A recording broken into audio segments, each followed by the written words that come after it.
ఎన్నికలు వస్తే తీవ్రవాదులు ఏమన్నా మనకు ఫ్రెండ్స్ అయితే వాళ్ళతో చెప్పయ్యా బాబు ఎన్నికల టైంలో పేల్చొద్దని చెప్పండి.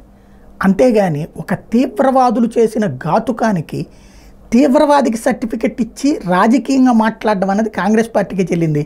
2019 ఎన్నికలకు ముందు ఎట్లయితే పుల్వామా మీద అటాక్ చేసి ఏదైతే దాడి జరిగిందో ఆ దాడి సందర్భంగా ప్రతీకారం తీర్చుకోవడం మన సైన్యం వెళ్తే దాడి జరగలేదు, అది నరేంద్ర మోడీని చేయించుకున్నాడు పాకిస్తాన్తో కుమ్మక్కయ్యి.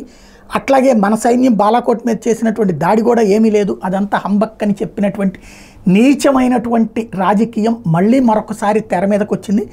తాజాగా చూస్తే జమ్మూ కాశ్మీర్లోని పూంచ్ జిల్లాలో శనివారం వైమానిక దళ కాన్వాయ్ మీద జరిగిన దాడిలో ఓ జవాన్ నేల కొరిగారు, మరో 4 తీవ్రంగా గాయపడ్డారు.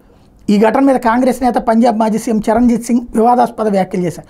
ఎన్నికల్లో లబ్ధి పొందేందుకు బీజేపీ ప్రణాళిక ప్రకారం చేయించిన స్టంట్ అంటే ఇది ఒక స్టంట్, ఇందులో నిజం లేదు, ప్రజల ప్రాణాలు శరీరాలతో బీజేపీ ఆడుకుంటుంది, ఎన్నికలు వచ్చిన ప్రతిసారి ఓట్ల కోసం బీజేపీ లాంటివి చేయిస్తూ ఉంటుంది అంటూ నోటికొచ్చిన కోతలు కూశారు. కాంగ్రెస్ అగ్రనేత రాహుల్ గాంధీ మాత్రం కాశ్మీర్లో ఉగ్రదాడిని పిరికి పంద చర్యగా పేర్కొన్నారు. అమరుడైన జవాన్కి నివాళులర్పించారు.